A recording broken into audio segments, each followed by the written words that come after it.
ಚಹಾ ಹೋಟೆಲ್ಗಳು ವೀರೇಂದ್ರ ಸಂಪಿ ಅವರು ಲೇಖಕರು ಬರೆದಿದ್ದಾರೆ. ನಿಮ್ ಹಳ್ಳಿಯಲ್ಲಿ ಟೀ ಹೋಟ್ಲ್ ಇದೆಯಾ? ನಮ್ಮ ಊರಲ್ಲಂತೂ ಇಲ್ಲ. ನೀವ್ ಯಾವಾಗಾದ್ರೂ ಅಲ್ಲಿ ಹೋಗಿ ಟೀ ಕುಡಿದು ಆಹಾ ಎಷ್ಟ್ ಚೆನ್ನಾಗಿದೆಯಪ್ಪ ಅಂತ ಅನ್ಸ್ಬಿಟ್ಟಿದ್ಯಾ? ನಿಮ್ಮ ಅನಿಸಿಕೆಗಳನ್ನು ತಿಳಿಸಿ. ಬನ್ನಿ ಇವಾಗ ಲೆಸನ್ಗೆ ಹೋಗೋದಾ? ಹಳ್ಳಿಯ ಮುರುಕು ಚಪ್ಪರದ ಚಾ ಫಲಾರದ ಅಂಗಡಿಗೆ ನೀವೆಂದಾದರೂ ಹೋಗಿರದಿದ್ದರೆ, ಅಲ್ಲಿ ಕುಳಿತು ಕಲಿಯುಗದ ಅಮೃತವೆನಿಸಿಕೊಂಡ ಚಾ ಸೇವನೆ ಮಾಡದಿದ್ದರೆ ನಿಮ್ಮ ಜೀವನ ಅಪೂರ್ಣವಾಯ್ತೆಂದು ನನ್ನ ತಿಳುವಳಿಕೆ. ಲೇಖಕರು ಏನ್ ಹೇಳ್ತಿದ್ದಾರೆ ಅಂದ್ರೆ, ನೀವ್ ಯಾವಾಗಾದ್ರೂ ಸಹ ಒಂದ್ ಬಾರಿ ಕುಡ್ತಾ ಹಳ್ಳಿಯಲ್ಲಿ ಮುರುಕು ಚಪ್ಪರದ ಚಾ ಫಲಾರದ ಅಂಗಡಿಗಳಿರುತ್ತಲ್ಲ, ಅಲ್ಲಿಗೆ ಹೋಗಿಲ್ಲ ಅಂದ್ರೆ ಅಲ್ಲಿ ಕುಳಿತು ಕಲಿಯುಗದ ಅಮೃತವೆನಿಸಿಕೊಂಡಂತಹ ಚಾ ಅನ್ನು ಸೇವನೆ ಅಂದ್ರೆ ಕುಡ್ದಿಲ್ಲ ಅಂದ್ರೆ ನಿಮ್ ಜೀವನ ಅಪೂರ್ಣವಾಯ್ತು ಅಂದ್ರೆ ವ್ಯರ್ಥವಾಯ್ತು ಅಂತ ನನ್ನ ತಿಳುವಳಿಕೆ ಅಂತ ಲೇಖಕರು ಹೇಳ್ತಿದ್ದಾರೆ. ಪಟ್ಟಣದ ಹೋಟೆಲ್ಗಳಲ್ಲಿ ಎಲ್ಲ ಇದೆ. ಮನವನ್ನ ಆಕರ್ಷಿಸುವ ಭವ್ಯ ಕಟ್ಟಡವಿದೆ. ನಡೆದರೆ ಕಾಲು ಜಾರುವ ನಯವಾದ ಫಾರ್ಸಿಯ ನೆಲವೂ ಇದೆ. ಇವಾಗ ಪಟ್ಟಣದಲ್ಲಂದ್ರೆ ನಗರದಲ್ಲಿ, ಇವಾಗ ಎಕ್ಸಾಂಪಲ್ ಬೆಂಗಳೂರು ಸಿಟಿ, ಇವಾಗ ನೀವು ಬಂದಿದ್ದೀರಾ ಅನ್ಕೊಳ್ಳಿ, ಮನವನ್ನು ಫುಲ್ ಅಟ್ರಾಕ್ಟಿವ್ ಆಗಿರುವಂತಹ ಬಿಲ್ಡಿಂಗ್ ಗಳಿದೆ, ಮನವನ್ನ ಆಕರ್ಷಿಸುವಂತಹ ಭವ್ಯ ಕಟ್ಟಡವಿದೆ. ನಡೆದ್ರೆ ಕಾಲ್ ಜಾರು ಬಿಡುತ್ತೋ ಏನಪ್ಪಾ ಅನ್ನೋ ರೀತಿಯಂತ ನಯವಾದ ಫಾರ್ಸಿಯ ನೆಲ ಅಂದ್ರೆ ಟೈಲ್ಸ್ ಇರ್ಬೋದು, ಆ ತರ ನೆಲವಿದೆ. ಕೂತ್ರೆ ಮಾಸಿ ಹೋದಿತ್ತೆನ್ನುವ ಕುರ್ಚಿ ಇದೆ. ಇವಾಗ ಕುರ್ಚಿ ಮೇಲೆ ಕುತ್ಕೊಳ್ತೀರಾ ರೆಸ್ಟೋರೆಂಟ್ ಹೋಗ್ಮೇಲೆ, ಅಯ್ಯೋ ಕುರ್ಚಿಯನ್ನ ಗಲೀಜಾಗ್ಬಿಡುತ್ತೇನಪ್ಪಾ ಅನ್ನೋ ರೀತಿಯಂತಹ ಕುರ್ಚಿ ಸಹ ಇದೆ. ತಂಪಾದ ಫ್ಯಾನಿನ ಗಾಳಿ ಇದೆ. ಇವಾಗ ಶೆಕೆ ಆಗ್ತಿರುತ್ತೆ ಅಂದ್ರೆ ನಮ್ಗೆ ಗಾಳಿ ಬೇಕಲ್ಲ, ಅದಕ್ಕಂತ ಫ್ಯಾನ್ ಸಹ ಇದೆ. ಟೊಕಲಂದಿಂದ ಅಲಂಕೃತವಾದ ಟೇಬಲ್ ಇದೆ. ಟೇಬಲ್ ಮೇಲೆ ಗ್ಲಾಸು ಇದೆ. ಗ್ಲಾಸ್ ನಲ್ಲಿ ನೀರು ಇದೆ. ನೀವು ಕುಳಿತಿರೋ ಏನ್ ಬೇಕು ಎಂದು ಯಂತ್ರದ ಗೊಂಬೆಯಂತೆ ಮುಖ ಸನ್ನೆ ಮಾಡಿ ಕೇಳುವ ಶುಭ್ರ ಸಮವಸ್ತ್ರದ ಮನೆಯೂ ಇದ್ದಾನೆ. ಇವಾಗ ನೀವು ರೆಸ್ಟೋರೆಂಟ್ ಹೋಗಿದ್ದೀರಾ, ಅಲ್ಲಿ ಕುತ್ಕೊಬಿಟ್ಟಿದ್ದೀರಾ. ನೀವು ಕುತ್ಕೊಂಡ ತಕ್ಷಣ ವೇಟರ್ ಬಂದ್ರು, ಅವರು ಮನಿ ಅಂತಾರೆ ವೇಟರ್. Okay, ಮನಿಯೇ water. ಅದರಿಂದ ಶುಭ್ರ ಸಮವಸ್ತ್ರ, ಗೊತ್ತಲ್ಲ ರೆಸ್ಟೋರೆಂಟ್ ಅಲ್ಲಿ ಹೆಂಗೆ ಫುಲ್ ಡ್ರೆಸ್ ನೀಟ್ ಅಪ್ ಆಗಿರ್ತದಂತ, ಆ ತರ ಬಂತಾರೆ ಏನಿದೆ ಅಂತ ನೀವು ಕೇಳ್ತೀರ. ಅವಾಗ ನಿರಾಸವಾಗಿ ಮನಿ ಏನ್ ಹೇಳ್ತಾರೆ ನೋಡೋದ ಬನ್ನಿ. ಬೋಂಡ, ದೋಸಾ, ಉತ್ತಪ್ಪ, ಉಪ್ಮಾ, ಪೂರಿ, ಭಾಜಿ ಎಂದು ನಿಮಗಿಂತಲೂ ನಿರಾಸವಾಗಿ ಪಟ್ಪಟನೆ ಹೊದರುತ್ತಾನಂತೆ. ಅರ್ಥ ಆಯ್ತಾ? ಆದರೆ ಅದರಲ್ಲಿ ಬಿಸಿ ಯಾವುದು, ಹಸಿ ಯಾವುದು, ತಾಜಾ ಯಾವುದು, ಹಳಸಿದ್ದಾವುದು ಯಾರಿಗೆ ಗೊತ್ತು? ಸ್ವತಃ ಮನಿಗೂ ಗೊತ್ತಿಲ್ಲ. ಇವಾಗ ರೆಸ್ಟೋರೆಂಟ್ ಹೋದಾಗ ಅದರಲ್ಲಿ ಯಾವ್ದು ಬಿಸಿ ಅಂದ್ರೆ ತುಂಬಾ ಫ್ರೆಶ್ ಆಗಿರುವಂತಹ ಊಟ ಯಾವುದು, ಅಂದ್ರೆ ಹಸಿ ಆಗಿರುವಂತದ್ದು ಯಾವುದು, ತಾಜಾ ಇವಾಗ್ಲೇ ಮಾಡಿರುವಂತಹ ಯಾವುದು, ಇದು ಯಾರು ಗೊತ್ತು? ಸ್ವತಃ ವೈಟರ್ ಅಂದ್ರೆ ಮನೆಗೂ ಸಹ ಗೊತ್ತಿಲ್ಲ. 100 ಹೆಸರುಗಳಲ್ಲಿ ಯಾವುದೋ ಹೆಸರಿಗೆ ಜೋತು ಬಿದ್ದು ಬೋಂಡ ತರಿಸಿದ್ರು ಅದು ನಿಮ್ಮ ಗಂಟ್ಲಲ್ಲಿ ಇಳಿಯೋದು. ಇವಾಗ ಎಷ್ಟೊಂದು ಹೆಸರು ಹೇಳಿದ್ರು, ಆ ಹೆಸರಲ್ಲಿ ಯಾವ್ದೋ ಒಂದಲ್ಲಿ ಜೋತ್ ಬಿಟ್ಟು ಏನ್ ಹೇಳ್ತೀರಾ, ಬೋಂಡ ತಗೋಬನ್ನಿ ಅಂತ ಹೇಳ್ತೀರಾ, ಅದು ಗಂಟ್ಲಲ್ಲಿ ಇಳಿಯೋದಿಲ್ಲ. ವಡೆ ತರಿಸಿದ್ರು ಅದು ಯಾವ ಶಸ್ತ್ರಕ್ಕೋ ಮನಿಯೋದು ಅಂತ ಹೇಳ್ತಿದ್ದಾರೆ. ಇಡ್ಲಿ ಅಂತೂ ನೋಡ್ಲು ಬೆಲ್ಲಗಿದೆಯಂತೆ, ಹಾಗೆ ಚಿಕ್ಕದಾಗಿದೆಯಂತೆ. ಅದನ್ನ ಬಾಯಲ್ಲಿ ಇಡ್ಲೋ ಇಲ್ಲಾಂದ್ರೆ ಪ್ಲೇಟ್ ನಲ್ಲಿ ಇಡ್ಲೋ ಎಂದು ದಿಗಿಲು ಹುಟ್ಟಿಸುವ ಮಿನಿ ಸೈಜ್ ನ ತಿಂಡಿ ಅದು. ಇವಾಗ ನೀವು ಫಸ್ಟ್ ಬೋಂಡ ತರಿಸಿದ್ರಿ, ಅದು ಗಂಟ್ಲಲ್ಲಿ ಹೋಗ್ಲೇ ಇಲ್ಲ. ವಡೆ ತರಿಸಿದ್ರೆ ಅದು ಯಾವ ಶಸ್ತ್ರಕ್ಕೋ ಮನಿ ಅನ್ನೋ ರೀತಿ, ಅಂದ್ರೆ ಯಾವ್ದು ಫುಲ್ ಗಟ್ಟಿ ಇರ್ಬೋದು ಆ ತರ ಅನ್ಸ್ಬಿಡ್ತು. ಇಡ್ಲಿ ತರಿಸಿದ್ರಿ, ಅದು ನೋಡ್ಲಿಕ್ಕೆ ಬೆಲ್ಲಗಿದೆ, ಅದು ಚಿಕ್ಕದಾಗಿದೆ, ಅದು ಬಾಯಲ್ಲಿ ಇಡ್ಬೇಕು ಇಲ್ಲಾಂದ್ರೆ ಪ್ಲೇಟ್ ನಲ್ಲಿ ಇಡ್ಬೇಕು ಅಂತ ದಿಗಿಲು ಹುಟ್ಟಿಸುವಂತಹ ಮಿನಿ ಸೈಜ್ ಚಿಕ್ಕದಾಗಿರುವಂತಹ ಸೈಜ್ ನ ತಿಂಡಿ ಅದು ಅಂತ ಹೇಳ್ತಿದ್ದಾರೆ. ಇಷ್ಟಾಗಿ ನಿಮ್ಮ ಸ್ಥಳವನ್ನು ಆಕ್ರಮಿಸಲು ನೀ ಮುಂದೆ ಎಂದು ಸ್ಪರ್ಧೆ ನಡೆಸುತ್ತಾ ಜನರು ನಿಮ್ಮ ತಿಂಡಿ ತೀರ್ಥಗಳ ಮೇಲೆ ಕಣ್ಣಿಟ್ಟು ನಿಂತಿರ್ತಾರೆ. ಇವಾಗ ನೀವು ಕುತ್ಕೊಂಡು ತಿಂತಿದ್ದೀರಾ ನಾಷ್ಟಾನ ಬೆಳಗ್ಗೆ, ಅವಾಗ ಇನ್ನ ತುಂಬಾ ಜನ ಬಂದಿರ್ತಾರಲ್ಲ, ನೀವ್ ಮುಗಿದ ತಕ್ಷಣ ನಾನು ಹೋಗಿ ಅಲ್ಲಿ ಕುತ್ಕೊಬಿಡ್ಬೇಕು, ನಾನು ತಿನ್ಬೇಕು ಅನ್ನೋ ರೀತಿಯಾಗಿ ಎಲ್ಲರೂ ನಿಮ್ ತಿಂಡಿ ತೀರ್ಥಗಳ ಮೇಲೆ ಹಿಂಗ್ ಕಣ್ಣಿಟ್ಟೆ ನೋಡ್ತಿರ್ತಾರೆ. ಬೆಸ್ಟ್ ಎಕ್ಸಾಂಪಲ್ ಅಂದ್ರೆ ಮದುವೆ ಆಯ್ತಾ, ರಿಸೆಪ್ಷನ್ ಅಲ್ಲಿ ಆಗುತ್ತಲ್ಲ ಅದೇ ಕೇಸ್ ಇದೆಲ್ಲ. ಆ ತರ ಇದ್ದಾಗ ನಿಮ್ಗೆ ಹೆಂಗೆ ಸೊಗಸಾಗಿ ತಿನ್ಲಿಕ್ಕೆ ಆಗುತ್ತೆ ಅಂತ ಇಲ್ಲಿ ಅವರು ಲೇಖಕರು ಕೇಳ್ತಿದ್ದಾರೆ. ಅಂತಹ ಮಹನೀಯರು ಮಹಿಳೆಯರು ನಿಮ್ಮ ಎದೆಯ ಮೇಲೆ ನಿಂತಂತೆ ನಿಂತು ಬಿಡ್ತಾರೆ ಅಂತ ಹೇಳ್ತಿದ್ದಾರೆ ಲೇಖಕರು. ನೀವು ತಿಂಡಿ ತೀರ್ಥಗಳನ್ನು ಅದು ಹೇಗ್ ಸೊಗಸಾಗಿ ಅದು ಹೇಗ್ ತಿನ್ಬಲ್ರಿ ಅಂತ ಪ್ರಶ್ನೆ ಮಾಡ್ತಿದ್ದಾರೆ ಲೇಖಕರು. ಪಟ್ಟಣದ ಹೋಟೆಲ್ಗಳು ನೂಕು ನುಗ್ಗಲುಗಳು, ಗಲೀಜು ಗಲಿಬೆಗಳು, ಸಾಕಪ್ಪ ಇದ್ರ ಸಹವಾಸ ಎನ್ಸ್ಬಿಡ್ತದೆ. ಏನಂದ್ರೆ ಇವಾಗ ಇಷ್ಟೆಲ್ಲ ಆದ್ಮೇಲೆ ತಿಂಡಿ ತೀರ್ಥಗಳ ಮೇಲೆ ಕಣ್ಣಿಟ್ರು, ಅದ್ ನೋಡ್ಲಿಕ್ಕೆ ಇಷ್ಟೆಷ್ಟು ಸೈಜು, ಏನು ಮನವನ್ನು ಆಕರ್ಷಿಸೋ ಬಿಲ್ಡಿಂಗ್ ಏನೋ ಇದೆ, ಅದ್ರಲ್ಲಿ ತಿಂಡಿ ಮಾತ್ರ ಅಷ್ಟೊಂದು ಟೇಸ್ಟಿ ಆಗಿಲ್ಲ ಅಂತ ಅನ್ಸ್ಬಿಡ್ತು. ಇವಾಗ ಆಚೆ ಹೋಗ್ಬಿಡೋದಂದ್ರೆ ಅಲ್ಲಿ ನುಕ್ಕೊಂಡ್ ಬರ್ಬೇಕು, ಯಾಕಂದ್ರೆ ತುಂಬಾ ಜನಗಳು ಅಲ್ಲೇ ಇರ್ತಾರಲ್ಲ, ನಾವು ಬ್ರೇಕ್ಫಾಸ್ಟ್ ಮಾಡ್ಬೇಕು ಅಂತ ಬಂದಿರ್ತಾರೆ. ಆದ್ರಿಂದ ತಿಂಡಿ ತಿಂದು ಚಾ ಕುಡಿದು ಹೊರಬಿದ್ರೆ ಅದ್ಭುತ ಸಾಹಸ ಮಾಡಿ ಬಂದ ಅನುಭವ ನಿಮ್ಗಾಗುತ್ತೆ. ನೀವು ಮಾರ್ನಿಂಗ್ ಬ್ರೇಕ್ಫಾಸ್ಟ್ ಮಾಡಿ ಆ ಹೋಟೆಲ್ ಇಂದ ಹೊರಗೆ ಬಂದ್ರೆ, ರೆಸ್ಟೋರೆಂಟ್ ಇಂದ ಒಂದು ಅದ್ಭುತವಾದಂತಹ ಅಡ್ವೆಂಚರ್ ಅಂದ್ರೆ ಸಾಹಸ ಮಾಡ್ದಂಗೆ ಅನ್ಸ್ಬಿಡ್ತದಂತೆ. ಇವಾಗ ಪಟ್ಟಣದ ಹೋಟೆಲ್ ನ ಹೇಗೆ ಹೋಲಿಕೆ ಮಾಡ್ತಿದ್ದಾರೆ ಲೇಖಕರು, ಬನ್ನಿ ನೋಡೋದ. ಪಟ್ಟಣದ ಹೋಟೆಲ್ ಅಂದ್ರೆ ನಯಾ ನಾಜುಕಿನ ಹೆಣ್ಣಿದ್ದಂತೆ. ಒಂದು ಸಾಫ್ಟ್ ಆಗಿರುವಂತ ಹೆಣ್ಣು ಅಂತ ಹೇಳ್ತಿದ್ದಾರೆ. ಹಳ್ಳಿಯ ಚಾ ಫಲಾರ್ದ ಅಂಗಡಿ ಅಂದ್ರೆ ಇಲಕಲ್ಲು ಸೀರೆ ಹುಟ್ಟ ಗುಳ್ಳದ ಗುಡ್ಡದ ಕುಬಸ ತೋಟೆ ಹೆಣ್ಣಿದ್ದಂತೆ. ಇಲಕಲ್ಲು ಸೀರೆ ಅಂದ್ರೆ ಬಾಗಲಕೋಟೆ ಜಿಲ್ಲೆ ನೇಕಾರರು ಮಾಡುವಂತಹ ಸೀರೆ ಅದು. ಆ ಸೀರೆಗೆ ಹಳ್ಳಿಯ ಚಾ ಹೋಟೆಲ್ ಅನ್ನು ಕಂಪ್ಯಾರಿಸನ್ ಮಾಡ್ತಿದ್ದಾರೆ. ಇವಾಗ ನೋಡಲು ಅಂದವಾಗದಿದ್ದರೆ ಏನಂತೆ ಸ್ವರ್ಗ ಸುಖ ಕೊಡಬಲ್ದು ಅಂತ ಲೇಖಕರು ಹೇಳ್ತಿದ್ದಾರೆ. ಪಟ್ಟಣದ ಹೋಟೆಲ್ ಹೇಗಿರುತ್ತೆ, ಹಳ್ಳಿಯ ಚಾ ಹೋಟೆಲ್ ಹೇಗಿರುತ್ತೆ, ಎಸ್ಪೆಷಲಿ ಮನಿ ಅಂದ್ರೆ ಅಲ್ಲಿರುವಂತಹ ವೈಟರ್ ಹೆಂಗೆ ರೆಸ್ಪಾನ್ಸ್ ಮಾಡ್ತಾರೆ ಅನ್ನೋದು ನಿಮ್ಗೆ ಕ್ವಶನ್ಸ್ಗೆ ಬರುತ್ತೆ. ಅದರಿಂದ ಸರಿಯಾಗಿ ಕೇಳಿಸ್ಕೊಳ್ಳಿ ಆಯ್ತಾ. ಇವಾಗ ಇನ್ನೊಬ್ರು ಹೇಳ್ತಾರಂತೆ, ಕವಿ ಜೀವನದಾಗ ಹುಟ್ಟಿದ ಮೇಲೆ ಏನೇನ್ ಕಂಡಿ ಎಂದು ಕವಿ ಜೋಗದ ಜೋಗ್ ಬರೀತಾರಂತೆ. ನೀನು ಜೀವನದ ಮೇಲೆ ಹುಟ್ಟಿದ ಮೇಲೆ ಏನೇನ ನೋಡಿದ್ಯಾ ಕಂಡಿದ್ಯಾ ಅಂತ ಪ್ರಶ್ನೆ ಮಾಡುವಂತಹ ಜೋಗ್ ಕೇಳ್ತಾರಂತೆ. ಅದೇ ಕವಿ ನಮ್ಮ ಲೇಖಕರು ವೀರೇಂದ್ರ ಸಿಂಪಿ ಅವರು ಹೇಳ್ತಾರೆ, ಅದೇ ಕವಿ ನಮ್ಮ ಹಳ್ಳಿಯ ಚಂದ್ರಭವನಕ್ಕೆ ಭೇಟಿ ಇತ್ತಿದ್ದರೆ ಇಲ್ಲಿ ಚಾ ಕುಡಿಯದ ಬಜ್ಜಿಯಂ ತಿನ್ನದ ಜನ್ಮ ವ್ಯರ್ಥವೆಂದು ಹಾಡ್ಬಿಡ್ತಿದ್ರು. ಇವಾಗ ಆ ಲೇಖಕರು ನಮ್ಮ ಚಂದ್ರಭವನ ಹಳ್ಳಿಯ ಟೀ ಹೋಟೆಲ್ ನ ಚಂದ್ರಭವನ ಅಂತ ಹೇಳ್ತಿದ್ದಾರೆ. ಅಲ್ಲಿ ಬಂದ್ಬಿಟ್ಟು ಚಾನ ಕುಡ್ಬಿಟ್ಟು ಒಂದ್ ಬಜ್ಜಿಯನ್ನು ತಿಂದಿದ್ರೆ, ಅಪ್ಪ ಇದು ಕುಡ್ದಿಲ್ಲ ತಿಂದಿಲ್ಲ ಅಂದ್ರೆ ನನ್ನ ಜನ್ಮ ವ್ಯರ್ಥವಾಗ್ತಿತ್ತಲ್ಲಪ್ಪ ಅನ್ನೋ ರೀತಿಯಾಗಿ ಹಾಡ್ಬಿಡ್ತಿದ್ರೇನೋ ಅಂತ ಲೇಖಕರು ಹೇಳ್ತಿದ್ದಾರೆ. ಇವಾಗ ಹಳ್ಳಿಯ ಚಾ ಹೋಟೆಲ್ ಹೇಗಿರುತ್ತೆ, ಅಲ್ಲಿ ಮನಿ ಹೇಗಿರ್ತಾನೆ ಅಂತ ನಿಮ್ಗೆ ಕ್ವಶನ್ ಬರುತ್ತೆ. ಇವಾಗ ಹಳ್ಳಿಯ ಚಾ ಹೋಟೆಲ್ ಬಗ್ಗೆ ನಾವು ಹೋಗೋದ ಬನ್ನಿ ನೋಡೋದ. ಹಳ್ಳಿಯ ಚಾ ಫಲಾರ್ದ ಅಂಗಡಿಯಲ್ಲಿ ಮುರುಕು ಬೆಂಚ್ ಇದೆ, ಅಂದ್ರೆ ಹಳೆ ಬೆಂಚ್ ಅಂತ ಅನ್ಕೋಬಹುದು. ಮುರುಕು ಬೆಂಚ್ ಇದೆ, 3 ಕಾಲಿನ ಕುರ್ಚಿ ಇದೆ. ಇವಾಗ ಕುರ್ಚಿಗೆ 4 ಕಾಲು ಇರುತ್ತೆ, ಆದ್ರೆ ಇಲ್ಲಿ ಒಂದ್ ಕುರ್ಚಿಯಲ್ಲಿ 1 ಕಾಲು ಹೋಗಿದೆ ಅಂತ ಅಂದ್ರೆ ಒಂದು ಹೋಗ್ಬಿಟ್ಟಿರುವಂತಹ ಕುರ್ಚಿ ಇದೆ. ಆದ್ರೆ ನಮ್ಮೂರು ಚಂದ್ರಭವನದ ಮಲ್ಲನ್ನ ಸೋಸುವ ಚಾವನ್ನು ಇನ್ನಾವ ಚಂದ್ರಭವನದಲ್ಲಿ ಕಾಣುವಿರಿ. ಅಲ್ಲಿ ಹಳ್ಳಿ ಚಾ ಫಲಾರ್ದ ಅಂಗಡಿಯಲ್ಲಿ ಮಲ್ಲನ್ ಅಂತ ಒಬ್ರಿದಾರಂತೆ. ಅವರು ಮಾಡುವಂತಹ ಚಾ ಇನ್ಯಾವ ಇಂದ್ರಭವನದಲ್ಲಿ ಮಾಡ್ಲಿಕ್ಕೆ ಆಗುತ್ತೆ. ಆಹಾ, ಆ ಚಾದ ಕೆಂಪೇನು, ಬಣ್ಣವೇನು, ಅದರಲ್ಲಿ ಹಾಕಿದ್ದ ಗಟ್ಟಿ ಹಾಲಿನ ಹಡಸೇನು ಅಂತ ಹೇಳ್ತಿದ್ದಾರೆ. ಆ ಚಾ ಇವಾಗ ಟೀ ಮಾಡಿದಾಗ ಎಷ್ಟು ರೆಡ್ ಆಗಿರುತ್ತೆ, ಕೆಲವೊಂದ್ ಜನ ಎಲ್ಲ ಈಟಾಗಿ ಮಾಡಿರ್ತಾರೆ. ಅದರ ಕೆಂಪೇನು, ಅದರಲ್ಲಿ ಬಣ್ಣವೇನು, ಹಾಗೆ ಅದರಲ್ಲಿ ಹಾಕಿದ ಗಟ್ಟಿ ಹಾಲಿರುತ್ತಲ್ಲ ಅದರ ಹಡಸೇನು ಅಂತ ಹೇಳ್ತಿದ್ದಾರೆ. ಅದನ್ನು ಅನುಭವಿಸಿ ತಿಳಿಯಬೇಕು. ಹಳ್ಳಿಯ ಚಾ ಹೋಟೆಲ್ನಲ್ಲಿ ಸಿಗುವ ಆತಿಥ್ಯವಾಗ್ಲಿ ಇನ್ನೆಲ್ಲಿ ದೊರಕುತ್ತೆ. ಇವಾಗ ಹಳ್ಳಿ ಚಾ ಹೋಟ್ಲಲ್ಲಿ ಬನ್ರಿ ಕುತ್ಕೊಳ್ಳಿ ಅಂತ ಹೇಳ್ಬಿಟ್ಟು ಒಂಥರ ಆತ್ಮೀಯತೆಯಿಂದ ಕರೀತಾರಲ್ಲ, ಅಂತಹ ಇನ್ಯಾವ ಪ್ಲೇಸ್ ಅಲ್ಲಿ ಹೋಗ್ತೀವಿ. ಇವಾಗ ಪಟ್ಟಣದಲ್ಲಿ ಹೋದ್ವಿ, ಅವ್ರವ್ರದೇ ಕೆಲಸ, ಅವ್ರು ಜಸ್ಟ್ ನೀವು ಆರ್ಡರ್ ಕೊಡ್ತೀರಾ, ಅವ್ರು ತಂದು ಕೊಡ್ತಾರೆ, ಅಲ್ಲಿಂದ ತಿಂತೀರಾ ಬರ್ತೀರಾ. ಆದ್ರೆ ಒಂಥರ ಬಾಂಡಿಂಗ್ ಅಲ್ಲಿ ಕ್ರಿಯೇಟ್ ಆಗೋದಿಲ್ಲ ಅಲ್ಲ. ಆದ್ರಿಂದ ನಿಮ್ಮ ಬೇಕು ಬೇಡಗಳನ್ನು ಅರಿತು ಮನಿ ಒಂದು ಕೈಯಿಂದ ಬೆವರನ್ನು ಹೊರಿಸಿಕೊಳ್ಳುತ್ತಾ ಇನ್ನೊಂದು ಕೈಯಿಂದ ನಿಮ್ಮ ನೆಚ್ಚಿನ ಪೂರಿ ಸಾಗುಗಳನ್ನು ತಂದು ನಿಮ್ಮ ಮುಂದೆ ಇಡ್ತಾನಂತೆ. ಮನೆ ಅಂದ್ರೆ ಯಾರು? ವೈಟರು. ಅವರು ನಿಮ್ಗೆ ಏನ್ ಫೇವ್ರೇಟ್ ಇಲ್ಲ ಅಂತ ಅವ್ರಿಗೆ ಗೊತ್ತು. ಯಾಕೆಂದ್ರೆ ಊರಲ್ಲಿ ಕಸ್ಟಮರ್ಸ್ ಬಗ್ಗೆ ಚೆನ್ನಾಗಿ ಗೊತ್ತಿರುತ್ತೆ. ಮನೆಗೆ ಒಂದ್ ಕೈಯಿಂದ ಬೆವರು ಹೊರಿಸ್ಕೊಳ್ತಿರ್ತಾನಂತೆ, ಇನ್ನೊಂದ್ ಕೈಯಿಂದ ನಿಮ್ಗೆ ಇಷ್ಟವಾಗಿರುವಂತಹ ಪೂರಿ ಸಾಗುಗಳನ್ನು ತಂದು ನಿಮ್ ಮುಂದೆ ಇಡ್ತಾರೆ, ತಿನ್ನಿ ಅಂತ ಹೇಳ್ಬಿಟ್ಟು. ಪೂರಿ ಎಣ್ಣೆ ನಿಮ್ಮ ಪ್ರಕೃತಿಗೆ ಒಗ್ಗದು ಎಂಬುದು ಅವನಿಗೆ ಗೊತ್ತಿದೆ. ಪೂರಿಯಲ್ಲಿ ಇರುತ್ತಲ್ಲ ಸಿಕ್ಕಾಪಟ್ಟೆ ಎಣ್ಣೆ, ಅದು ನಿಮ್ಗೆ ಅಡ್ಜಸ್ಟ್ ಆಗೋದಿಲ್ಲ ಅಂತ ಹೇಳ್ಬಿಟ್ಟು ಏನ್ ಮಾಡ್ತಾನಂದ್ರೆ ಅದಕ್ಕಂತಲೇ ಅವನು ಪೂರಿ ಎಣ್ಣೆಯನ್ನು ಹೊರಸಿ ತೆಗೆಯಲು ರದ್ದಿಕ್ಕಾಗದ ಚೂರುಗಳನ್ನು ತಂದು ಇರಿಸ್ತಾನಂತೆ. ಆ ಪೂರಿಯಲ್ಲಿರುವಂತಹ ಎಣ್ಣೆ ಹೋಗ್ಲಿಕ್ಕೆ ಕೆಲವೊಂದು ಪೇಪರ್ಸ್ ನ ತಂದ್ಬಿಟ್ಟು ನಿಮ್ಗೆ ಇಡ್ತಾನಂತೆ, ಆಯಿಲ್ ಎಲ್ಲ ಅಬ್ಸರ್ವ್ ಮಾಡ್ಕೊಳ್ಳಿ ಪೇಪರ್ ಅಲ್ಲಿ ಅಂತ ಹೇಳ್ಬಿಟ್ಟು. ಯಾವ ಹೆಂಡತಿ ಇಂದಿನವರೆಗೂ ಈ ರೀತಿ ತನ್ನ ಗಂಡನ ಉಪಚಾರ ಮಾಡಿದ್ದಾಳೆ, ನನಗೆ ದಯವಿಟ್ಟು ತಿಳಿಸಿ ಅಂತ ಲೇಖಕರು ಪ್ರಶ್ನೆ ಮಾಡ್ತಿದ್ದಾರೆ. ಏನಂದ್ರೆ ಇವಾಗ ಲೇಖಕರು ಯಾವ ಹೆಂಡತಿ ಈ ರೀತಿ ಪೂರಿಯಲ್ಲಿ ಎಣ್ಣೆ ಇದೆ ಅದನ್ನ ಮಾಡಕ್ಕೆ ಪೇಪರ್ ತಗೊಳ್ಳಿ ಅಂತ ಹೇಳ್ಬಿಟ್ಟು ಕೊಟ್ಟಿದ್ದಾರೆ, ಈ ರೀತಿ ಯಾರು ಉಪಚಾರ ಮಾಡಿದ್ದಾರೆ ಅಂತ ಪ್ರಶ್ನೆ ಕೇಳ್ತಿದ್ದಾರೆ ಲೇಖಕರು, ದಯವಿಟ್ಟು ನಂಗೆ ತಿಳಿಸ್ಬಿಡಿ ಅಂತ. ಪೂರಿಯ ಪ್ಲೇಟ್ ಅನ್ನು ಸುರಿಸುತ್ತಲೇ ನೀವು ಕೇಳದೆ ಬಜ್ಜಿಯು ಬಂದು ನಿಮ್ಮೆದುರು ಕೂಡ್ತದಂತೆ. ನೀವನ್ನ ಕೇಳೇ ಇಲ್ಲ, ಬಜ್ಜಿ ಬಂದ್ಬಿಟ್ಟು ನಿಮ್ಮ ಮುಂದೆ ಬಂದ್ಬಿಟ್ಟು ಕೂಡ್ತದಂತೆ, ಅಂದ್ರೆ ನಿಮ್ ಮುಂದೆ ಇಡ್ತಾರಂತೆ. ಹಾಗೆ ಒಳೆನೆಂದರೆ ನಡೆದಿತ್ತೆ. ಇಂದು ಸ್ಪೆಷಲ್ ಅವಲಕ್ಕಿ ಸೋಸಲು ಮಾಡಿದ್ದೇನೆ. ಅವಲಕ್ಕಿ ಸೋಸಲ್ ಅಂದ್ರೆ ಏನು? ಇವಾಗ ಹಿಂದಿಯಲ್ಲಿ ಹೇಳ್ತಲ್ಲ ಪೋಹ, ಇವಾಗ ನಾನು ಇಮೇಜ್ ನಲ್ಲಿ ತೋರಿಸ್ತಿದ್ಯಲ್ಲ ಆ ತರ ಸ್ಪೆಷಲ್ ಆಗಿ ಮಾಡಿದ್ದೀನಿ ನಿಮ್ಗೋಸ್ಕರ ಅಂತ ತರಳೇನು ಕೇವಲ ನಿಮಗಾಗಿಯೇ ಎಂದು ಭ್ರಮೆ ಹುಟ್ಟುವಂತೆ ಕಿವಿಯಲ್ಲಿ ಬಂದು ಉಸಿರಿದಾಗ ನಿಮಗೆ ರೋಮಾಂಚನವಾಗದಿದ್ದಿದ್ದೆ.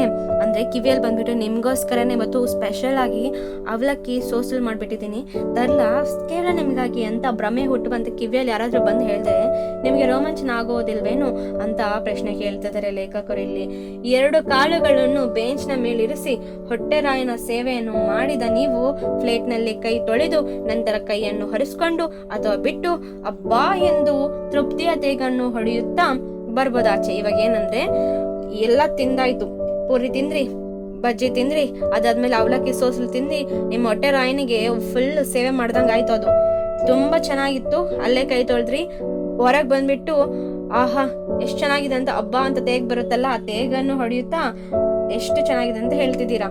ಇಂಜನ್ ಹೊಗೆಯುವಂತೆ ಬೀಡಿ ಹೊಗೆಯನ್ನು ಬೀಳುತ್ತಾ ಕೆಮ್ಮುತ್ತಾ ತಾಸುಗಟ್ಲೆ ಅಲ್ಲಿ ಕೊಡಬಹುದಂತೆ.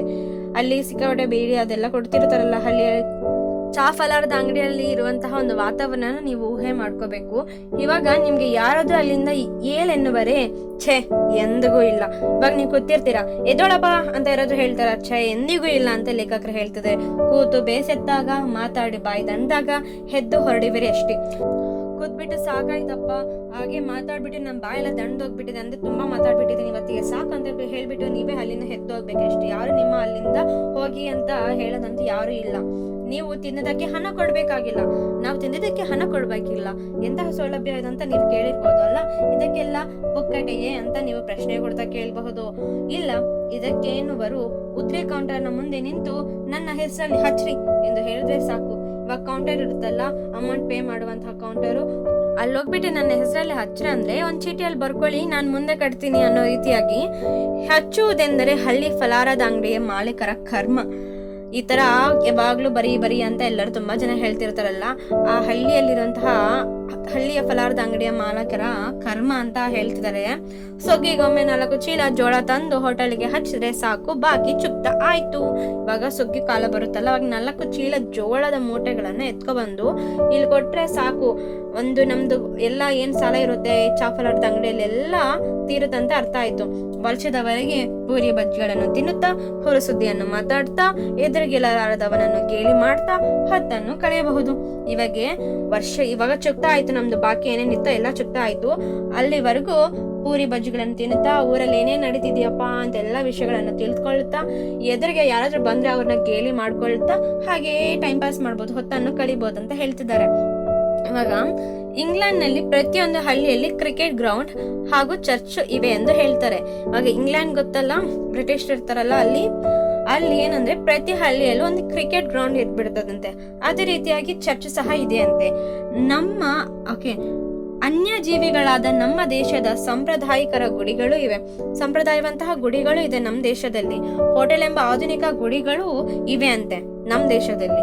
ಇವಾಗ ಒಳಗೆ ಬಾ ತಲೆಬಿಗನೆ, ಇಲ್ಲಿ ಅದು ಹೋಟೆಲ್ ಅಲ್ಲ, ನಿನ್ನ ಜಿಹ್ವಾ ಚಪ್ಲದ ತಣಿಸುವ ಅಪ್ಸರ ಮಂದಿರ ಅಂತ ಲೇಖಕರು ಹೇಳ್ತಿದ್ದಾರೆ. ಇವಾಗ ಹಳ್ಳಿ ಚಾ ಫಲಾರದ ಅಂಗಡಿಯಲ್ಲಿ ಯಾರ್ಯಾರು ಇರ್ತಾರೆ ಅಂತ ನೋಡೋದ ಬನ್ನಿ. ಹಳ್ಳಿಯ ಹೋಟೆಲ್ ಅಂದ್ರೆ ಏನೆಂದು ತಿಳಿದಿದ್ದೀರಾ ಸ್ವಾಮಿ? ಅದೊಂದು ಸಾರ್ವಜನಿಕರ ಕೂಟ, ರಸಿಕರ ಹುಂಡಾಣಿಗಳ ನಿವಾಸ, ತರುಣರ ಕ್ಲಬ್, ಗೃಹಸ್ಥರ ವಿಶ್ರಮ ಗೃಹ, ವೃದ್ಧರ ಬಾಯ್ಚಪಲ ತಣಿಸುವ ಅಕ್ಷಯ ಪಾತ್ರೆ, ಅನರಕ್ಷರ ಪಾರ್ಲಿಮೆಂಟ್, ಸರ್ವ ವಯಸ್ಸಿನ ಸರ್ವ ಅಭಿರುಚಿ ಹವ್ಯಾಸಗಳ ಸರ್ವ ಉದ್ಯೋಗಗಳ ಸರ್ವ ಜಾತಿಗಳ ಜನರಿಗೆ ಇಲ್ಲಿ ಸಮನಾದ ಸ್ಥಾನವಿದೆ. ಇವಾಗ ಅರ್ಥ ಏನು ಹೇಳದ ಬನ್ನಿ. ಸಾರ್ವಜನಿಕರ ಕೂಟ ಅಂದ್ರೆ ಎಲ್ಲರೂ ಇರುವಂತಹ ಒಂದು ಪ್ರದೇಶ. ರಸಿಕರ ಹೊಂದಾಡಿಗಳ ನಿವಾಸ ಅಂದ್ರೆ ಗೊತ್ತಲ್ಲ, ಟೈಮ್ ಪಾಸ್ ಮಾಡುವಂತಹ ರಸಿಕರು ಇರ್ತಾರಂತ, ಅವ್ರದ್ದು ನಿವಾಸ ಅಂದ್ರೆ ಮನೆ ಇದ್ದಂಗೆ. ತರುಣರ ಕ್ಲಬ್, ಇವಾಗ ಯಂಗ್ ಪೀಪಲ್ಗೆ ಒಂದು ಕ್ಲಬ್ ಇರೋ ರೀತಿ. ಗೃಹಸ್ಥರ ವಿಶ್ರಮ ಗೃಹ, ಇವಾಗ ಮದುವೆ ಆಗಿರುವಂತಹ ಗೃಹಸ್ಥರು ಇರ್ತಾರಲ್ಲ, ವಿಶ್ರಮ ಗೃಹ ಅವ್ರಿಗೆ ಒಂಥರ ರೆಸ್ಟ್ ಮಾಡುವಂತಹ ಪ್ಲೇಸು. ವೃದ್ಧರ ಬಾಯಿ ಚಪಲ ತನಿಸುವ ಅಕ್ಷಯ ಪಾತ್ರೆ, ವೃದ್ಧರಂದ್ರೆ ಪಾಪ ಮಾತಾಡ್ಲಿಕ್ಕೆ ಯಾರು ಇರೋದೇ ಇಲ್ಲ ಮನೆಯಲ್ಲಿ. ಅಂತಹ ಜನರಿಗೆ ಹಳ್ಳಿ ಚಾ ಫಲಾರದ ಅಂಗಡಿಯಲ್ಲಿ ಎಷ್ಟು ಅಕ್ಷಯ ಪಾತ್ರೆ ಅಂದ್ರೆ, ನಾವು ಇವಾಗ ಅದ್ರಲ್ಲಿ ಅನ್ನ ಇಕ್ಕಿದ್ರೆ ಅದು ಬರ್ತಾನೆ ಇರುತ್ತಲ್ಲ, ತಿಂತಾನೆ ಇರ್ತೇವಲ್ಲ, ಆ ರೀತಿಯಾಗಿ ಎಷ್ಟೊಂದು ಜನ ಇರ್ತಾರೆ. ಅದು ಅಕ್ಷಯ ಪಾತ್ರೆ ಇದ್ದಂತೆ. ಅನಕ್ಷರ ಪಾರ್ಲಿಮೆಂಟ್ ಅಂದ್ರೆ ಓದು ಬರಹ ಬರ್ದೇ ಇರೋರು ಇರ್ತಾರಲ್ಲ, ಅವ್ರಿಗೆ ಒಂದ್ ರೀತಿ ಪಾರ್ಲಿಮೆಂಟ್ ಇದ್ದ ಹಾಗೆ. ಸರ್ವ ವಯಸ್ಸಿನ ಅಂದ್ರೆ ಎಲ್ಲಾ ವಯಸ್ಸಿನ, ಚಿಕ್ಕವರಿಂದ ಹಿಡಿದು ದೊಡ್ಡವರಿಂದ ಎಲ್ಲಾವುದು. ಸರ್ವ ಅಭಿರುಚಿ ಹವ್ಯಾಸಗಳಂದ್ರೆ ಎಲ್ಲಾ ರೀತಿಯಂತ ಹ್ಯಾಬಿಟ್ಸ್, ಆ ರೀತಿಯಾಗಿ. ಸರ್ವ ಉದ್ಯೋಗದಂದ್ರೆ ಎಲ್ಲಾ ಉದ್ಯೋಗದವರು. ಸರ್ವ ಜಾತಿಗಳಂದ್ರೆ ಗೊತ್ತಲ್ಲ, ಸಮಾನಾದ ಸ್ಥಾನವಿದೆ ಅಂತ ಹಳ್ಳಿ ಚಾ ಫಲಾರದ ಅಂಗಡಿಯಲ್ಲಿ ಅಂತೆ.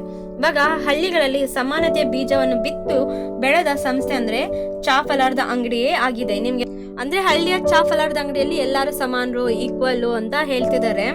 ವಿಶ್ರಾಂತಿಯ ಸ್ಥಳವೂ ಇದೆ, ಶಕ್ತಿ ಗಳಿಸುವ ಸ್ಥಳವೂ ಇದೆ, ರೆಸ್ಟ್ ಮಾಡುವಂತಹ ಪ್ಲೇಸ್ ಇದೆ, ಹಾಗೆ ಎನರ್ಜಿ ತರುವಂತಹ ಪ್ಲೇಸ್ ಸಹ ಇದೆ. ಭಾವೈಕ್ಯತೆ ಎಂದು ಬಾಯಿ ಬಡ್ಕೊಂಡು ಭಾವೈಕ್ಯತೆ ಹುಟ್ಟದು.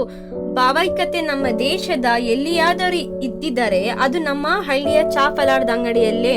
ಇವಾಗ ಏನಂದ್ರೆ ಭಾವೈಕ್ಯತೆ ಅಂದ್ರೆ ಏನು, ಎಲ್ಲರೂ ಈಕ್ವಲ್ ಅನ್ನೋ ರೀತಿಯಾಗಿ ಹೇಳ್ತಾರಲ್ಲ, ಭಾವೈಕ್ಯತೆ ಎಲ್ಲರೂ ಸಮಾನರು ಅದು ಇದು ಅಂತ ಹೇಳ್ತಾರಲ್ಲ, ಅದು ಎಲ್ಲಿ ಕಾಣುತ್ತೆ ನಮ್ಮ ದೇಶದಲ್ಲಿ? ಎಲ್ಲಾದ್ರೂ ಇದ್ದಿದ್ರೆ ಅದು ನಮ್ಮ ಹಳ್ಳಿಯ ಚಾ ಫಲಾರದ ಅಂಗಡಿಯಲ್ಲೇ ಅಂತ ಹೇಳ್ತಿದ್ದಾರೆ. ಇದು ಕ್ವಶನ್ ಸಹ ಬರುತ್ತೆ.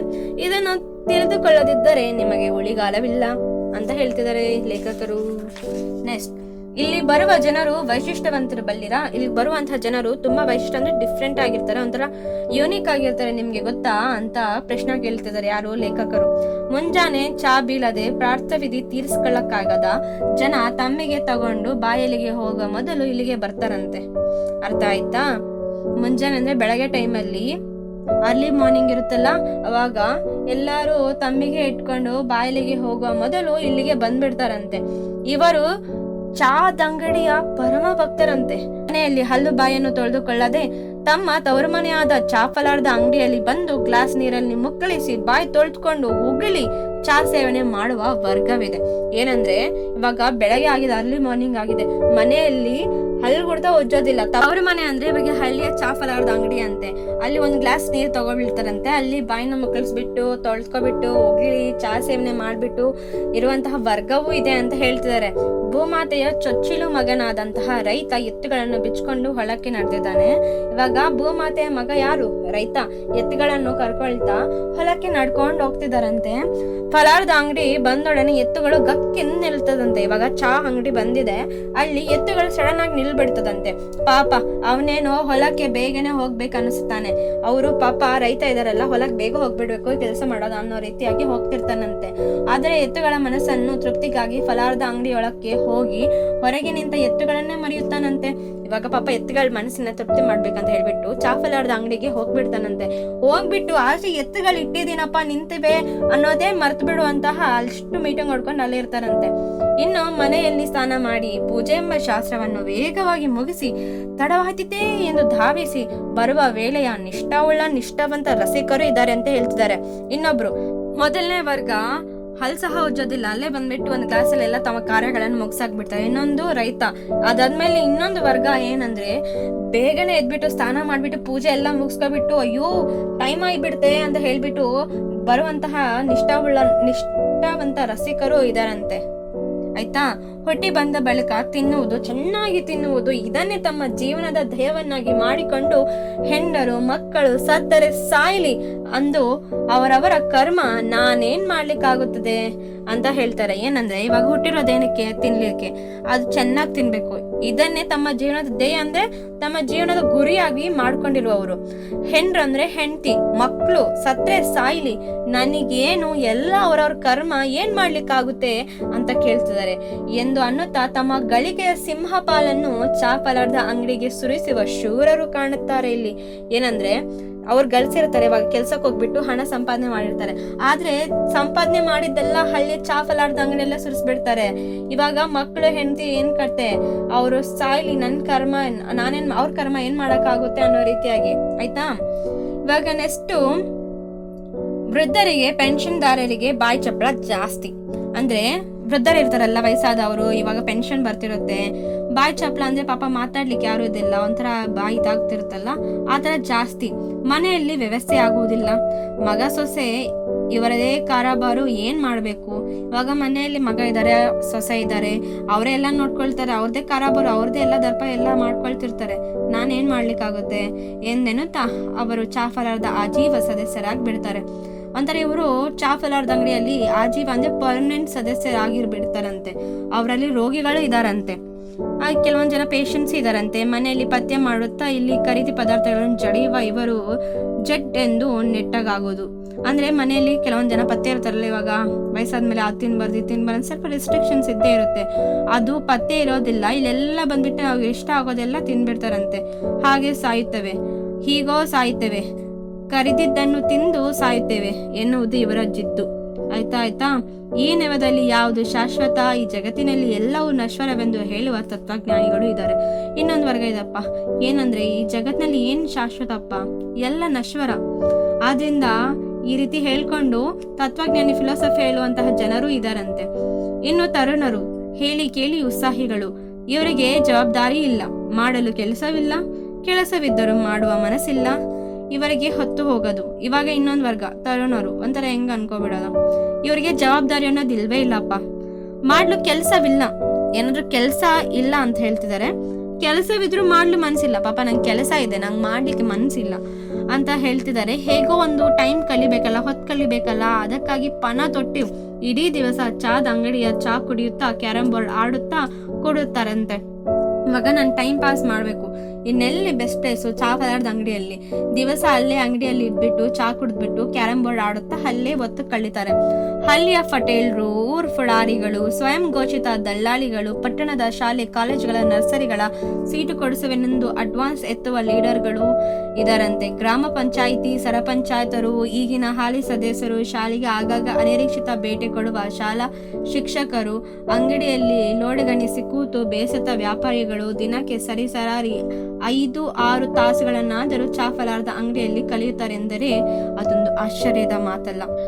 ಹಳ್ಳಿ ಚಾ ಅಂಗಡಿಯಲ್ಲಿ ಪಟೇಲ್ರು ಇರ್ತಾರಂತೆ, ಸ್ವಯಂ ಘೋಷಿತ ದಲ್ಲಾಳಿಗಳು ಇರ್ತಾರಂತೆ. ಇನ್ನೊಬ್ರು, ನೀವು ನಗರದಲ್ಲಿ ಪಟ್ಟಣದಲ್ಲಿ ಶಾಲೆ ಕಾಲೇಜುಗಳಲ್ಲಿ ಹಾಗೆ ನರ್ಸರಿಗಳಲ್ಲಿ ನಿಮ್ಮ ಮಗಳಿಗೆ ಸೀಟ್ ಕೊಡಿಸಿ ಅಂತ ಹೇಳ್ಬಿಟ್ಟು ಅಡ್ವಾನ್ಸ್ ಅಮೌಂಟ್ ನ ತಗೊಳ್ತಾರಲ್ಲ, ಅಂತಹ ಲೀಡರ್ಗಳು ಇದ್ದಾರಂತೆ. ಗ್ರಾಮ ಪಂಚಾಯತಿ ಸರ ಪಂಚಾಯತಿ ಸದಸ್ಯರು ಇದ್ದಾರಂತೆ. ಈಗಿನ ಹಾಲಿ ಸದಸ್ಯರು ಸಹ ಇದ್ದಾರಂತೆ. ಶಾಲೆಗೆ ಅಂದ್ರೆ ಯಾವಾಗೋ ಒಂದು ಬಾರಿ ಶಿಕ್ಷಕರು ಸ್ಕೂಲ್ಗೆ ಭೇಟಿ ಕೊಡ್ತಾರಂತ ಅಲ್ಲ, ಆ ತರ ಶಿಕ್ಷಕರು ಸಹ ಇದ್ದಾರಂತೆ. ಇವಾಗ ವ್ಯಾಪಾರಿಗಳು ತಮ್ಮ ಗೂಡ್ಸ್ ಎಲ್ಲ ಲೋಡ್ಗೆ ಹಾಕ್ಬಿಟ್ಟು ಅಲ್ಲಿ ಬೇಸೆತ್ತಿ ವ್ಯಾಪಾರಿಗಳು ದಿನಕ್ಕೆ ಎಲ್ಲರೂ ಸೇರಿ ಒಂದು 5-6 ತಾಸುಗಳಂದ್ರೆ 5-6 ಗಂಟೆಗಳಾದ್ರೂ ಚಾ ಪದಾರ್ಥ ಅಂಗಡಿಯಲ್ಲಿ ಕಳೀತಾರಂದ್ರೆ ಎಂತಹ ಆಶ್ಚರ್ಯವಾದಂತಹ ವಿಷಯ ಅಲ್ಲ ಅಂತ ಕೇಳ್ತಿದ್ದಾರೆ. ಇತ್ತೀಚೆಗೆ ಚಾ ಪದಾರ್ಥ ಅಂಗಡಿಯಲ್ಲಿ ಮಟ್ಕ ಆಡುವವರು ಅಡ್ಡೆಯೂ ಆಗಿದೆ ಎಂಬ ದಟ್ಟ ವಾರ್ತೆ ಎಲ್ಲೆಡೆ ಹಬ್ಬಿದೆ ಅಂತೆ. ಇವಾಗ ಇನ್ನೊಂದು ಸಂದರ್ಭಕ್ಕೆ ಬರುವಂತಹ ಕ್ವಶನ್ ಏನಂದ್ರೆ, ಹಳ್ಳಿಯ ಚಾ ಪದಾರ್ಥ ಅಂಗಡಿ ವಾರ್ತಾ ಇಲಾಖೆ ಇದ್ದಂತೆ ಅಂತ ಒಂದು ಬರುತ್ತೆ.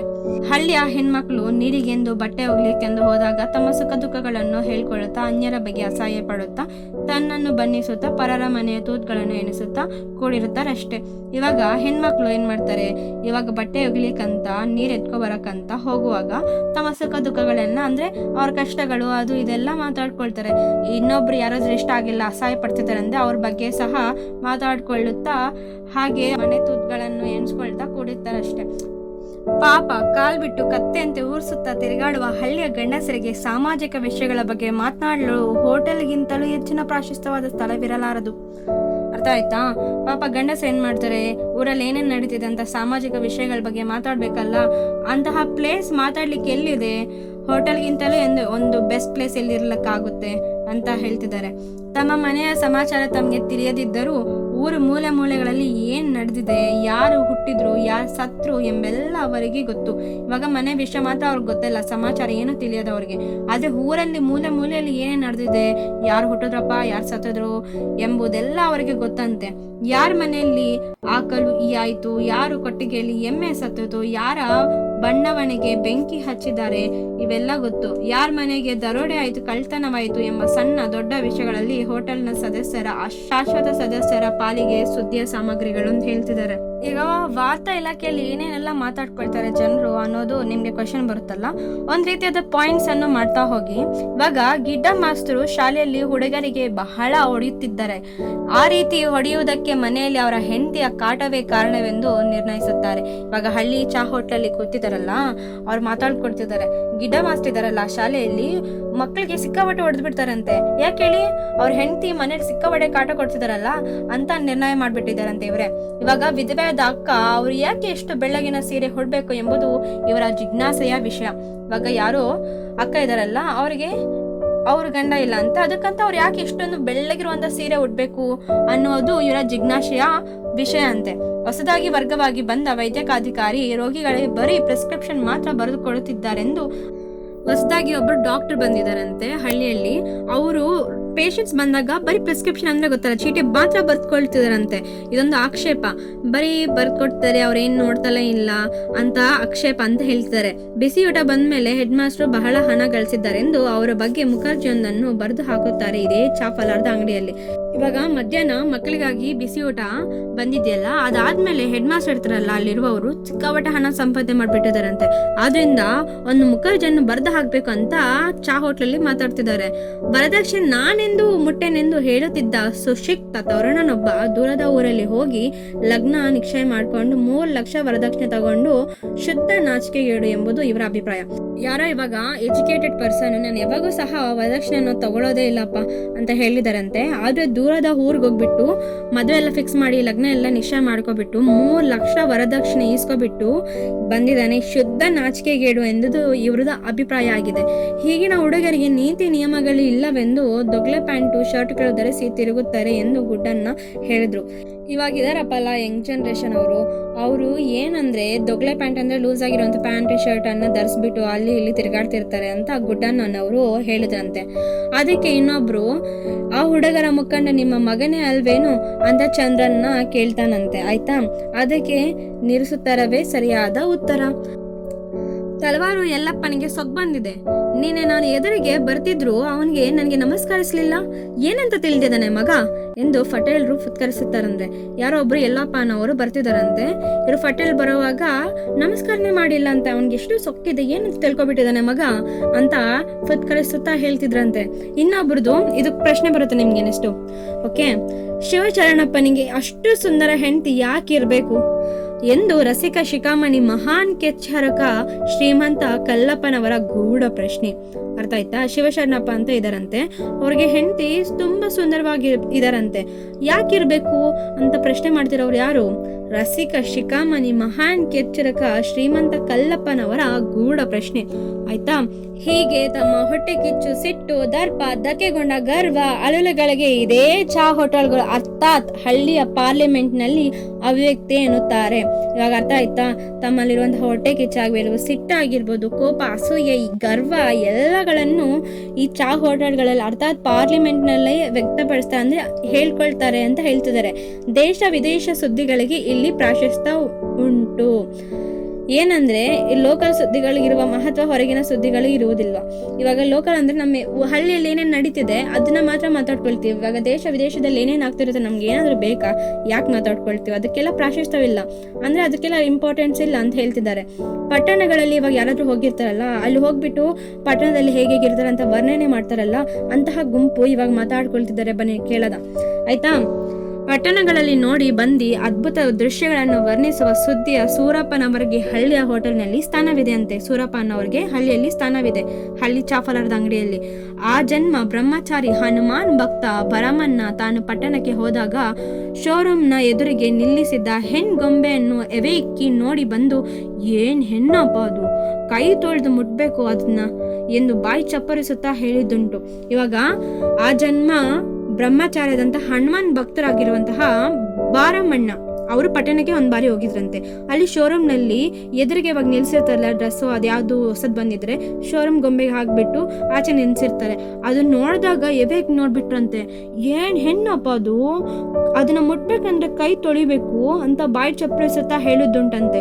ಇದನ್ನು ಕೇಳಿದ ಇನ್ನೊಬ್ಬ ಭೂಪ ನಗರದ ರೋಡ್ನಲ್ಲಿ ಹೊರಟಾಗ ಇನ್ನೊಬ್ರು ಫಸ್ಟ್ ಬಾರಮ್ಮಣ್ಣ ಶೋರೂಮ್ ಕತೆ ಹೇಳಿದ್ರು. ಇವಾಗ ಭೂಪ ಅಂತ ಇದಾರಲ್ಲ ಅವರು ನಗರದ ರೋಡಿನಲ್ಲಿ ಏನಾಯ್ತು ಅಂತ ಇವಾಗ ವಿಷಯ ಹೇಳ್ತಿದ್ದಾರೆ. ಬನ್ನಿ ನೋಡೋದ.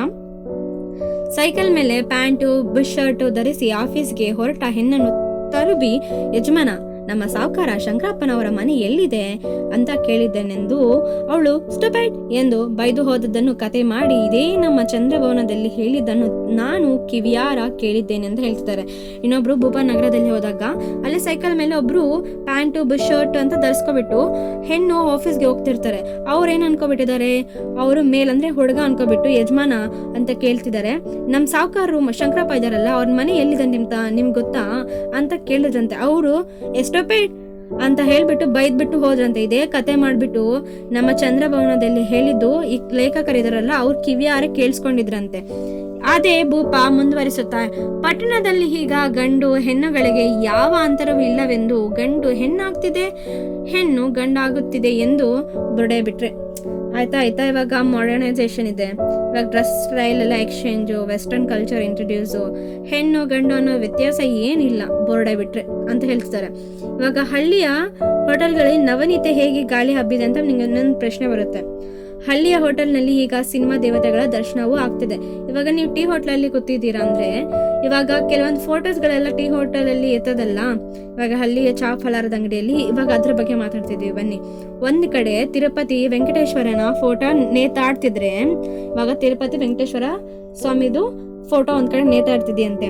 ಇನ್ನೊಂದ್ ಕಡೆ ಐಶ್ವರ್ಯ ರಾಯ್, ಹೇಮಮಾಲಿನಿ, ಧರ್ಮೇಂದ್ರ ಕ್ಯಾಲೆಂಡರ್ಗಳು ಶೋಭಿಸ್ತದೆ. ಹೀರೋಯಿನ್ಸ್ ಕ್ಯಾಲೆಂಡರ್ಸ್ಗಳು ಇರ್ತದಲ್ಲ ಅದು ಕಡ್ತಾ ಶೋಭಿಸ್ತಿದೆ, ಕಾಣಿಸ್ತಿದೆ ಚೆನ್ನಾಗಿ ಅಂತ. ಅಷ್ಟರ ಮಟ್ಟಿಗೆ ನವನೀತಿಯ ಗಾಳಿ ಹಳ್ಳಿಯ ಚಾಫಲಾರದ ಅಂಗಡಿಯಲ್ಲಿ ಬೀಸಿದೆ ಅಂತ ಹೇಳ್ತಿದ್ದಾರೆ. ಇವಾಗ 20 ವರ್ಷಗಳ ಹಿಂದೆ ಗ್ರಾಮಫೋನ್ನ ರೆಕಾರ್ಡ್ಗಳು ಜನರನ್ನು ತಣಿಸುತ್ತಿದ್ದಂತೆ. 20 ವರ್ಷಗಳ ಹಿಂದೆ ಗ್ರಾಮಫೋನ್ ಇರುತ್ತಲ್ಲ, ಆ ರೆಕಾರ್ಡ್ಗಳಲ್ಲಿ ಜನರೆಲ್ಲ ತುಂಬಾ ಚೆನ್ನಾಗಿ ಕೇಳಿಸ್ಕೊಳ್ತಿದ್ರಂತೆ. ಇವಾಗ ಪ್ರಸ್ತುತ ಇವಾಗ ಮಾಡರ್ನ್ ಎರಾ ಏನಂದ್ರೆ ಇವಾಗ ಟಿವಿ ಬಂದಿದೆ, ರೇಡಿಯೋ ಬಂದಿದೆ, ಸ್ಟೀರಿಯೋ, ಟೇಪ್ ರೆಕಾರ್ಡ್ಗಳು ಹಿಡಿದು FM ರೇಡಿಯೋದಿಂದ ಸೂತ್ರಗಳು ಕರ್ಣಪಟಲವನ್ನು ಹರಿದು ಬಿಡುವಷ್ಟು ಕೆಸರಿಟ್ಟಿದೆ. ಇವಾಗ ಟಿವಿ ಬಂದಿದೆ, ರೇಡಿಯೋ ಬಂದಿದೆ, ಎಲ್ಲ ಸಹ ಏನಾಗ್ತಿದೆ, ಕರ್ಣಪಟಲ ಅಂದ್ರೆ ಕಿವಿ ಹರಿದು ಬಿಡುವಷ್ಟು ಕೆಸರಿಟ್ಟಿವೆ ಅಂತ ಹೇಳ್ತಿದ್ದಾರೆ. ಇನ್ನೊಂದು ಟಿವಿ ಏನಂದ್ರೆ ಏನೇನು ನೋಡ್ತಿದ್ರೆ ಟಿವಿಯಲ್ಲಿ ನಿಮ್ಮ ಅಜ್ಜ ತಾತನ ಕೇಳ್ಬಿಡಿ. ಯಾಕಂದ್ರೆ ರಾಮಾಯಣ ಮಹಾಭಾರತ ಸೀರಿಯಲ್ ಬರುವಾಗ ಜನರು ಧಾರಾವಾಹಿಯನ್ನು ತುಂಬಾ ಭಯಭಕ್ತಿಯಿಂದ ನೋಡ್ತಿದ್ರಂತೆ. ಅದಕ್ಕೆ ಪೂಜೆ ಸಹ ಮಾಡ್ತಿದ್ರಂತೆ. ತರುಣರು ಆಸಕ್ತಿಯಿಂದ ಹಾಡುಗಳನ್ನು ಕೇಳ್ತಿದ್ರಂತೆ. ವೃದ್ಧರು ಯಾರು ನೋಡಿಲ್ಲ ಅಂದ್ರೆ ಹೇಳ್ಬಿಟ್ಟು ಖಾತ್ರಿ ಮಾಡ್ಕೊಂಡು ತಲೆ ತೂಗ್ತಿದ್ರಂತೆ, ಮಾಡ್ಕೊಬಿಡ್ತಿದ್ರಂತೆ. ಇವಾಗ ಲೇಖಕರು ಏನ್ ಹೇಳ್ತಿದ್ರು ನೋಡೋದ ಬನ್ನಿ. ನನ್ಗೆ ಹಳ್ಳಿಯ ಚಾಫಲಾರದ ಅಂಗಡಿ ಅಂದ್ರೆ ಬಹಳ ಅಭಿಮಾನ ಇದೆ. ಅಷ್ಟೇ ಯಾಕೆ ಪ್ರೀತಿ ಕೊಡ್ತಾ ಇದೆ. ಅಲ್ಲಿ ಬರ್ರನೆ ಬೀಸ್ತಿರ್ಬೇಕು, ಮಳೆ ದೂವ ಅಂತ ಬೆಳ್ತಿರ್ಬೇಕು. ಅಂತಹ ವೇಳೆಯಲ್ಲಿ ಚಾವನ್ನು ಗುಟಗುಟವಾಗಿ ಕುಡಿದ್ರೆ ಎಷ್ಟು ಚೆನ್ನಾಗಿರುತ್ತೆ. ನನಗೆ ಅದರಲ್ಲಿ ದೊರೆಯುವಂಥ ಸುಖ ಸಂತೋಷ ಆಗಲಿ ಭೂಲೋಕದಲ್ಲಿ ಯಾವುದೋ ಸಿರಿ ಸಂಪತ್ತಿ ನನಗೆ ನೀಡಲಿಕ್ಕೆ ಆಗುವುದಿಲ್ಲ. ಇಷ್ಟೆಲ್ಲ ಕೇಳಿದ ಮೇಲೆ ನೀವು ಕೂಡ ನಿಮ್ಮ ಸಮೀಪದ ಹಳ್ಳಿಯ ಚಾಫಲಾರದ ಅಂಗಡಿಗೆ ಭೇಟಿ ಕೊಟ್ಟು ತೀರ್ತಿರಂತ ನನ್ನ ನಂಬಿಕೆ ಅಂತ ಲೇಖಕರು ಹೇಳ್ತಿದ್ದಾರೆ. ಇದೇ ರೀತಿಯಾಗಿ ನಿಮಗೆ ಲೆಸನ್ ಅರ್ಥ ಆಗಿದ್ರೆ ನಿಮಗೆ ಗೊತ್ತಲ್ಲ, ಲೈಕ್, ಶೇರ್, ಸಬ್ಸ್ಕ್ರೈಬ್ ಮಾಡಿ, ಇಲ್ಲಾಂದರೆ ಡಿಸ್ಲೈಕ್ ಮಾಡಿ. ನನಗೆ ಗೊತ್ತಾಗಬೇಕು ಎಷ್ಟು ಜನ ಇಷ್ಟ ಆಗ್ತಿದೆ, ಅರ್ಥ ಆಗ್ತಿದೆ ಅನ್ನೋದು. ನೀವು ಲೈಕ್ಸ್ ಮಾಡಿದ್ರೆ ನನಗೆ ಮುಂದೊಂದು ವಿಡಿಯೋ ಮಾಡಲಿಕ್ಕೆ ನನಗೆ ಪ್ರೋತ್ಸಾಹ ಮಾಡ್ದಂಗೆ ಆಗುತ್ತೆ. Thank you for watching. ಸರಾಂಗೆ.